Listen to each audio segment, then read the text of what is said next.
दोस्तों आज की इस वीडियो में हम साइंस जीके में बायोलॉजी से संबंधित महत्वपूर्ण प्रश्नों को पढ़ेंगे जो आपके सभी एग्जाम के लिए, खास करके रेलवे एग्जाम के लिए और अन्य सभी एग्जाम के लिए, एसएससी या ऑल स्टेट वनडे एग्जाम के लिए काफ़ी ज़्यादा इंपॉर्टेंट क्वेश्चंस रहने वाले हैं। और मैं आपको बता दूं, मैंने आपके लिए सभी क्वेश्चन सेलेक्टेड और इंपॉर्टेंट लिए हैं। साथ ही पिछली सभी परीक्षाओं में पूछे हुए प्रश्नों को भी मैंने इस वीडियो में लिया है। और अगर आप इस वीडियो को पूरा एंड तक देख लेते हो, सभी क्लासों को क्रम से अटेंड कर लेते हो, तो आपको कोई किताब भी लेने की आवश्यकता नहीं होगी। ये बात आप इस वीडियो को एंड तक देखकर पता लगा सकते हो। तो चलिए शुरू करते हैं फर्स्ट क्वेश्चन से। तो फर्स्ट क्वेश्चन है हमारा, मासिक धर्म के कारण योनि में रक्त किस कारण बहता है? तो मासिक धर्म के कारण योनि में जो रक्त बहता है वो गर्भाशय की परत टूटने के कारण बहता है। ऑप्शन सी सही आंसर है, यह आपको याद रखना है। नेक्स्ट है, माँ के रक्त से भ्रूण को पोषण कौन प्रदान करता है? तो माँ के रक्त से भ्रूण को जो पोषण प्रदान किया जाता है वो किया जाता है गर्भनाल के द्वारा, और गर्भनाल को अन्य प्लेसेंटा के नाम से भी जाना जाता है। अगला क्वेश्चन, एक प्रजनन कोशिका है तो एक प्रजनन कोशिका कहलाती है युग्मक।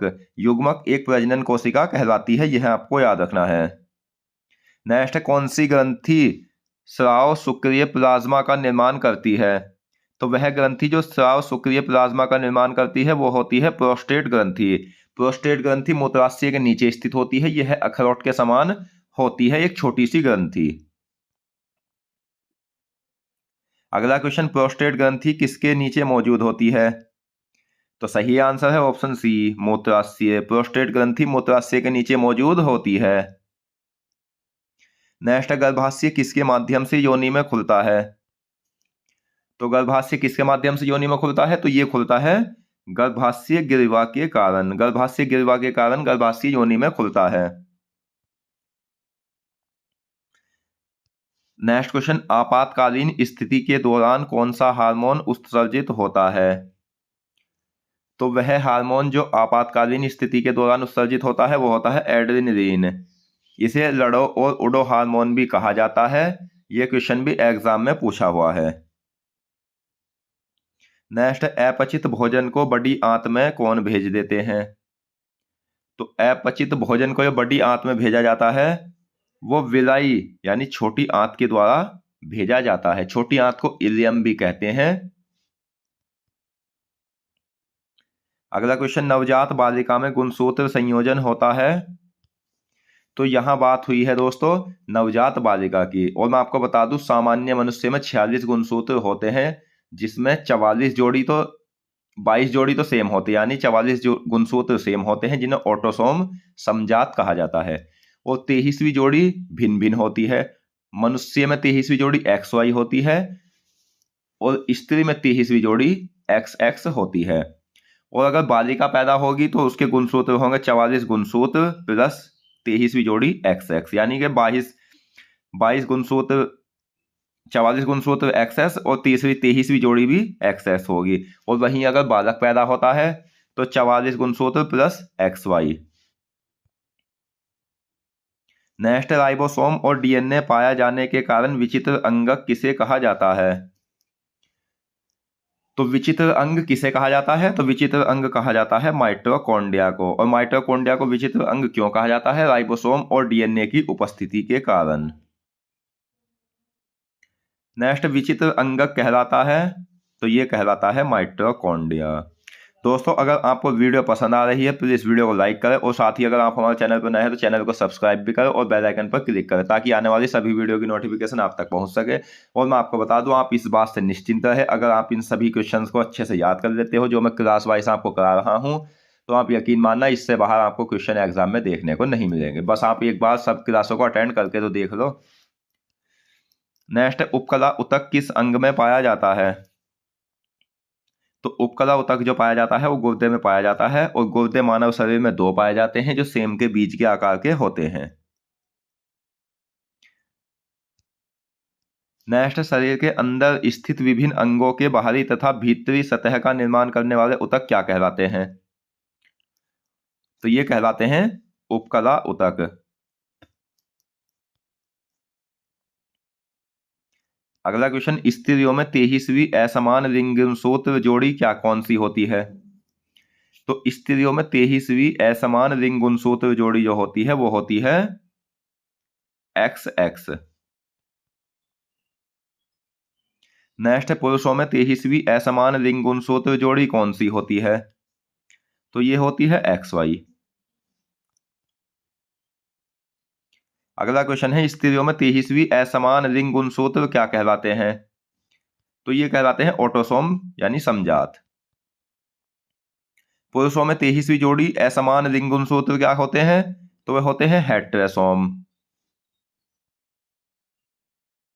अगला क्वेश्चन है, मनुष्य में स्त्री तथा पुरुष दोनों में गुणसूत्र कौन सी जोड़ी तक समान होते हैं? तो ये होते हैं 22वीं जोड़ी तक गुणसूत्र समान दोनों में। और मनुष्य में स्त्री तथा पुरुष दोनों में कौन सी गुणसूत्र जोड़ी भिन्न होती है? तो आंसर है 23वीं जोड़ी। अगला क्वेश्चन, मनुष्य में स्त्री तथा पुरुष दोनों में ऑटोसोम की संख्या कितनी होती है? तो मनुष्य तथा स्त्री पुरुष दोनों में ऑटोसोम की संख्या होती है 44।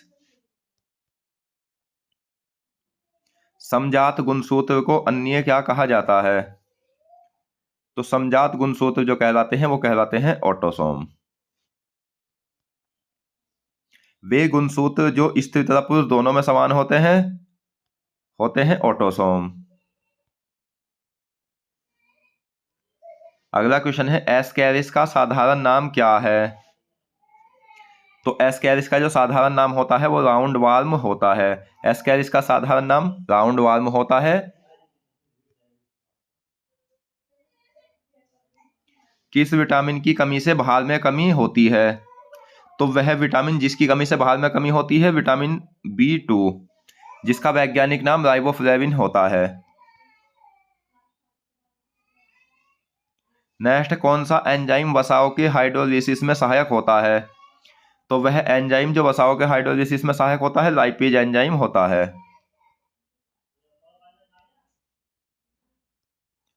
नेक्स्ट, शरीर में विलाई यानी विल्ली कहाँ पाई जाती है?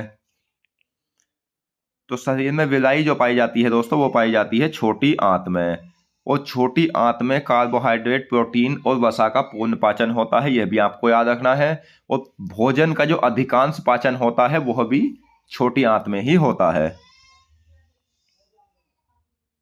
एस्केरिस रुम्बिक्योइडिस मनुष्य के किस अंग में पाया जाता है? तो एस्केरिस रुम्बिक्योइडिस जो पाया जाता है वो मनुष्य की छोटी आंत में पाया जाता है। स्तनियों की आंत का एक पोषदीय परजीवी होता है। तो स्तनियों की आंत का एक पोषदीय परजीवी एस्केरिस होता है यानी केंचुआ। और केंचुए को किसानों का मित्र भी कहा जाता है। नेक्स्ट, विटामिन B2 का वैज्ञानिक नाम क्या है? सही आंसर है राइबोफ्लेविन। दोस्तों, स्टैटिक जीके से संबंधित आप कोई भी टॉपिक, यानी हम टॉपिक वाइज सभी क्लासों में पिछले काफी ज्यादा महत्वपूर्ण प्रश्नों को पढ़ चुके हैं। तो अगर आप उन प्रश्नों को भी अच्छे से याद करना चाहते हो तो वो हमारे चैनल की प्लेलिस्ट पर जाए। नेक्स्ट, कौन बड़ी वसा गोलिकाओं के आकार को संकुचित करता है? तो बड़ी वसा गोलिकाओं के आकार को संकुचित पित्त के द्वारा किया जाता है। पित्त का निर्माण यकृत में होता है। और पित्त जमा कहाँ होता है? तो वो पित्ताशय में जमा होता है। और पित्त जो सहायक होता है वो पाचन में सहायक होता है। और आपको एक बात याद रखनी है कि पित्त में कोई पाचन एंजाइम भी नहीं होता है। लिगामेंट को अन्य किस नाम से जाना जाता है? तो लिगामेंट वो होता है जो हड्डी को हड्डी से जोड़ता है। और लिगामेंट को अन्य स्नायु बंधन यानी अस्थि बंधन भी कहा जाता है। नी कैप को क्या कहा जाता है? नी कैप को कहा जाता है पल्लिया। पल्लिया नी कैप को कहा जाता है। तो दोस्तों, आज की इस वीडियो में हमने बायोलॉजी से संबंधित महत्वपूर्ण प्रश्नों को पढ़ा और मैं आशा करता हूँ क्वेश्चंस आपको अच्छे से समझ आ गए होंगे। तो मिलते हैं नेक्स्ट वीडियो में। धन्यवाद।